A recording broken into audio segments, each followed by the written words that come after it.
नमस्ते दोस्तों, स्वागत है आपका हमारे चैनल पर, जहां हम आपको सिखाते हैं कि कैसे आप कम लागत में शानदार चीजें बना सकते हैं। आज का हमारा वीडियो एक बहुत ही रोमांचक विषय पर है। कम बजट में अपनी खुद की मशरूम फ्रूटिंग चैम्बर कैसे बनाएं? क्या आप जानते हैं कि घर पर मशरूम उगाना कितना आसान और फायदेमंद हो सकता है? आप में से कई लोगों ने शायद मशरूम के अलग अलग प्रकार देखे होंगे, जैसे ऑयस्टर मशरूम, शिटाके मशरूम या यहाँ तक कि बटन मशरूम।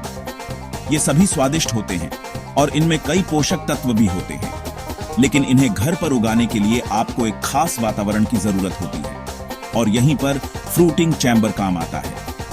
एक फ्रूटिंग चैम्बर एक ऐसा नियंत्रित वातावरण होता है जहां मशरूम के स्पॉन को सही नमी, तापमान और ताजी हवा मिलती है ताकि वे फल फूल सकें। तो चलिए शुरू करते हैं कि आप अपना खुद का मशरूम फ्रूटिंग चैम्बर कैसे बना सकते हैं, और वह भी बहुत ही कम खर्च में। आपको इसके लिए बहुत ज्यादा फैंसी चीजों की जरूरत नहीं पड़ेगी। हम कुछ ऐसी चीजें इस्तेमाल करेंगे जो आपको आसानी से घर पर या किसी भी लोकल स्टोर में मिल जाएंगी। सबसे पहले आपको एक प्लास्टिक का स्टोरेज कंटेनर चाहिए होगा। यह कंटेनर पारदर्शी होना चाहिए ताकि अंदर पर्याप्त रोशनी जा सके। एक 40 से 50 लीटर का कंटेनर इसके लिए एकदम सही रहेगा। अगर आपके पास पुराना कंटेनर है तो उसका इस्तेमाल करें। इससे पर्यावरण को भी मदद मिलेगी और आपके पैसे भी बचेंगे। इसके बाद आपको चाहिए होगा एक ड्रिल मशीन और लगभग 6 मिलीमीटर का एक ड्रिल बिट। हम इस कंटेनर में कुछ छेद करेंगे। ये छेद वेंटिलेशन और ताजी हवा के लिए बहुत जरूरी है। याद रखिए, मशरूम को सांस लेने के लिए ऑक्सीजन की जरूरत होती है और कार्बन डाइऑक्साइड को बाहर निकालना होता है। अब कंटेनर के ढक्कन और उसकी चारों तरफ बराबर दूरी पर लगभग 50 से 60 छेद करें। छेदों के बीच लगभग 5 से 7 सेंटीमीटर की दूरी रखें। यह सुनिश्चित करेगा कि हवा का संचार ठीक से हो सके। अगली चीज जो आपको चाहिए वह है परलाइट। परलाइट एक हल्की सफेद सामग्री होती है जिसका उपयोग बागवानी में नमी बनाए रखने के लिए किया जाता है।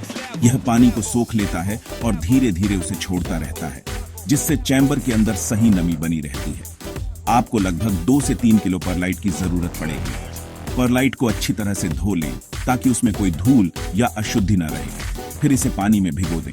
इसे इतना भिगोना है कि यह पूरी तरह से गीला हो जाए, लेकिन उसमें से पानी टपकना नहीं चाहिए। यह नमी ही आपके मशरूम के लिए स्वर्ग बनाएगी। अब भीगे हुए परलाइट को कंटेनर के नीचे लगभग 5 से 7 सेंटीमीटर की एक मोटी परत में फैला दें। यह आपके चैम्बर के लिए नमी का आधार बनेगा। इसके बाद आपको अपने मशरूम किट को इस चैम्बर में रखना है।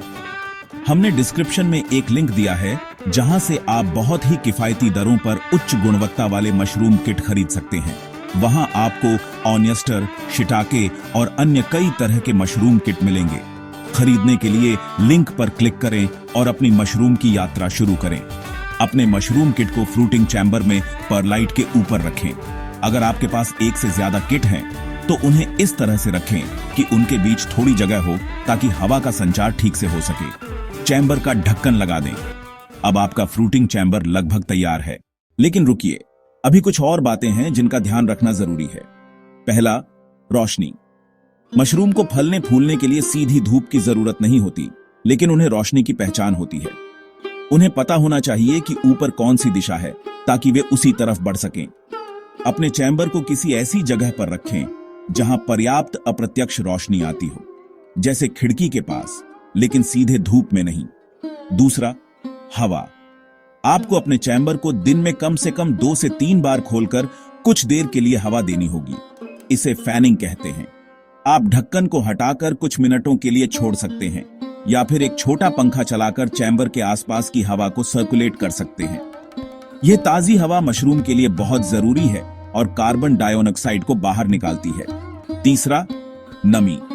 परलाइट नमी बनाए रखने में मदद करेगा, लेकिन आपको समय समय पर चैम्बर की दीवारों और मशरूम किट के आसपास पानी का छिड़काव करना होगा। इसके लिए एक स्प्रे बोतल का इस्तेमाल करें। कोशिश करें कि मशरूम के ऊपर सीधा पानी न डालें, बल्कि आसपास की हवा में नमी बनाए रखें। दिन में लगभग 3 से 4 बार छिड़काव करना पर्याप्त होगा। चौथा, तापमान। अलग अलग मशरूम की प्रजातियों को अलग अलग तापमान की आवश्यकता होती है, लेकिन अधिकांश सामान्य मशरूम 18 से 25 डिग्री सेल्सियस के बीच सबसे अच्छे से उगते हैं। अपने चैम्बर को बहुत गर्म या बहुत ठंडी जगह पर रखने से बचें और बस कुछ ही दिनों में आपको अपने मशरूम किट से छोटे छोटे मशरूम निकलते हुए दिखने लगेंगे। यह एक बहुत ही संतोषजनक अनुभव होता है। एक बार जब मशरूम पूरी तरह से विकसित हो जाएं, उनके आकार और दिखने से आपको पता चल जाएगा, तो उन्हें सावधानी से तोड़ लें। आप उन्हें तुरंत पका सकते हैं या कुछ दिनों के लिए फ्रिज में स्टोर कर सकते हैं। तो दोस्तों, यह था हमारा कम बजट में मशरूम फ्रूटिंग चैम्बर बनाने का आसान तरीका। अब आप भी घर पर अपने पसंदीदा मशरूम उगा सकते हैं और अपनी कुकिंग में उनका इस्तेमाल कर सकते हैं। यह न केवल किफायती है, बल्कि एक मजेदार और शैक्षिक अनुभव भी है। अगर आपको यह वीडियो पसंद आया हो तो इसे लाइक करें, अपने दोस्तों के साथ शेयर करें और हमारे चैनल को सब्सक्राइब करना न भूलें, ताकि आप ऐसे ही और भी मजेदार DIY प्रोजेक्ट्स सीख सकें। और हाँ, अगर आपके कोई सवाल हैं या आप अपने अनुभव साझा करना चाहते हैं तो नीचे कमेंट्स में जरूर बताएं। जैसा कि मैंने पहले बताया, अगर आप उच्च गुणवत्ता वाले मशरूम किट किफायती दाम पर खरीदना चाहते हैं तो डिस्क्रिप्शन में दिए गए स्टोर पर जाएं। वहां आपको अपनी मशरूम उगाने की यात्रा शुरू करने के लिए सब कुछ मिलेगा। अगले वीडियो तक खुश रहें और उगाते रहें। धन्यवाद।